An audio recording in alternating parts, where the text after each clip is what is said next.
Ваххабизм, как античеловечное и не имеющее ничего общего с религией ислам течение, зародилось в XVIII веке на Аравийском полуострове. Его основателем стал Мухаммад бин Абдуль-Ваххаб. Он был сыном известного богослова, который должен был продолжить дело отца. Однако тщеславие и амбициозность сделало из него основателем одного из самых кровавых движений в истории человечества. В отношении местности, в которой он родился, посланник Аллаха, да благословит его Аллах и приветствует, сказал: «В Недже появится рог шайтана». Недж – место зарождения идеологии Ибн Абдуль-Ваххаба. Его учения находили популярность только среди неграмотной прослойки арабов. В основном это были бедуины. Во второй половине XVIII века движение ваххабитов начинает активно развиваться благодаря помощи и поддержке эмиссаров британской разведки. И это является еще одним доказательством, что ваххабизм преследует политические цели и идет вразрез с ценностями ислама. О том, что Мухаммад бин Абдуль-Ваххаб сбился с истинного пути и его учение является ложным, признали его отец и брат. Последний даже написал научный труд, в котором он раскрыл настоящую суть ваххабизма. Предшественниками ваххабитов были хариджиты. Главное бедствие, которое принесло мусульманскому миру распространение ваххабизма, это раскол в исламском мире. К сожалению, ваххабизм не единственное вредное течение, есть и другие секты, как, например, хабашизм, радикальный шиизм, таблигh. Одно из главных отличий этих радикалов состоит в том, что они верят в то, во что не верят мусульмане, и сомневаются в том, что для верующих несомненно. Ваххабизм отрицает тот путь, по которому шли мусульмане тысячи с лишним лет до его появления. Ваххабиты отрицают также необходимость чтения Корана для умерших, посещения святынь ислама. Ваххабиты не желают признавать, что проявление уважения к святыням не означает обожествление их. Невозможно также доказать им, что неуважение к истории ислама и тем людям, которые проявили мужество в следовании исламу, худшее из заблуждений. Посещение же могил никогда не считалось грехом. Напротив, этот благородный обряд является для верующих подтверждением их духовной связи между собой и ушедшими поколениями мусульман. Ваххабизм в мусульманских странах, конечно же, встречается сопротивлением. В этом отношении не является исключением и Чеченская республика, регион распространения традиционного суфизма. Ваххабиты вошли в политику отнюдь не в пору военной кампании в Чеченской республике. Их дебют состоялся несколькими годами раньше. И не на Кавказе, а на Ближнем Востоке. О них вдруг как-то заговорили все сразу. Правоохранительные органы, президенты России, Узбекистана и Таджикистана даже создали антиваххабистский союз. Зимой 1994 года Кремль объявил о начале силовой операции по наведению конституционного порядка на территории Чеченской республики. Появившиеся в Чечне в тот же период лица арабской национальности проповедовали среди чеченской молодежи идеи джихада против России. Это и были те самые ваххабиты. Появление здесь смутных 90-х ваххабизма, отрицающий традиционно для нашей республики ислам, порождал и порождает противоречия не только религиозные, политические, но и культурные. Ведь повседневная жизнь кавказских жителей, в том числе и чеченцев, писана в традициях, берущих начало тысячелетия назад. Ваххабизм отрицает все, что ценили наши предки, противоречит семейным традициям. Он разрушает общество изнутри, заставляя забыть такие заповеди, как почитание и уважение старших, честь и мужское достоинство. Все смешав и превращая обычную жизнь в хаос, ваххабизм приносит смуту. Человек, кто один из первых осознал это и нашел в себе силы стать у них на пути, был первый президент Чеченской республики, герой России Ахмад Абдулхамидович Кадыров.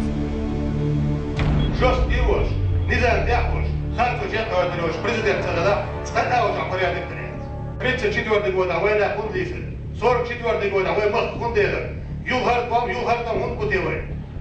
Хунду боцус, асай ойлен, сай кетен балас. А нокчи хома, вот хом бал, вот лидер цагадар, ецули.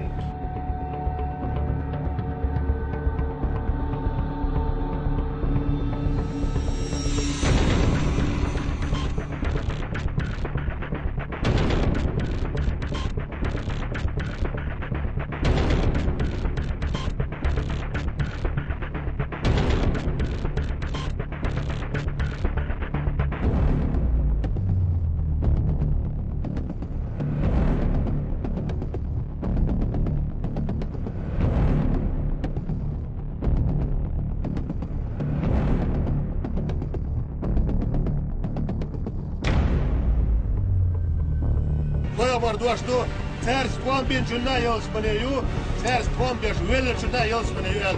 Мы обордуаш маду.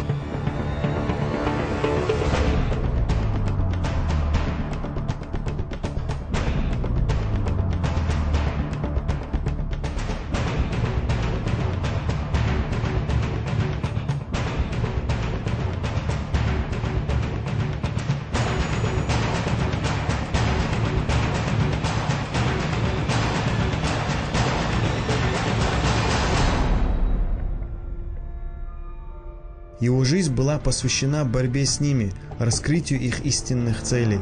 И сегодня эту борьбу продолжает глава Чеченской Республики Рамзан Кадыров.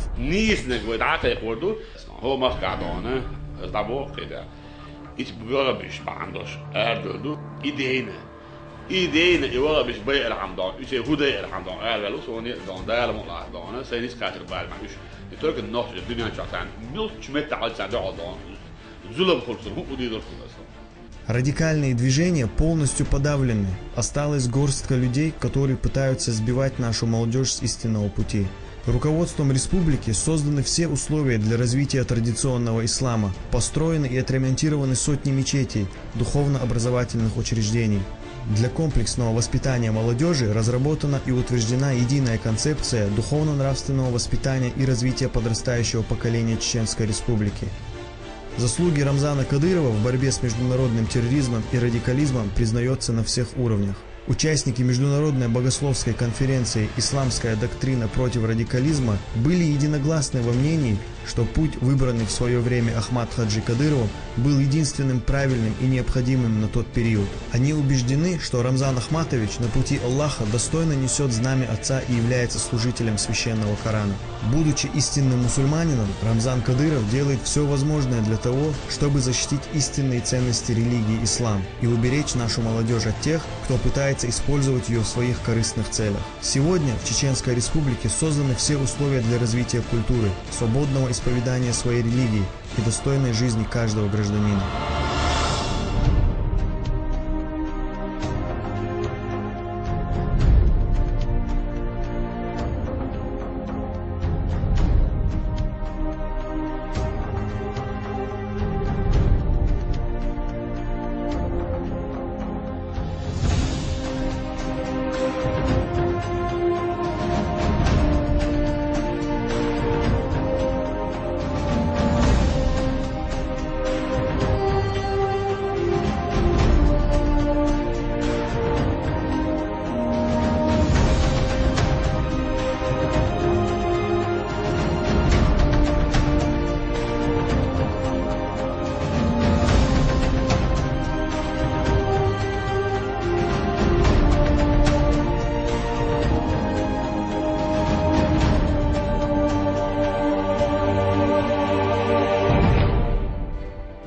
Трудясь над воспитанием нашего поколения, мы надеемся увидеть республику духовно богатой, экономически процветающей, социально справедливой, регионом, в котором сохранили духовное богатство предков, мир, который никому не разрушить.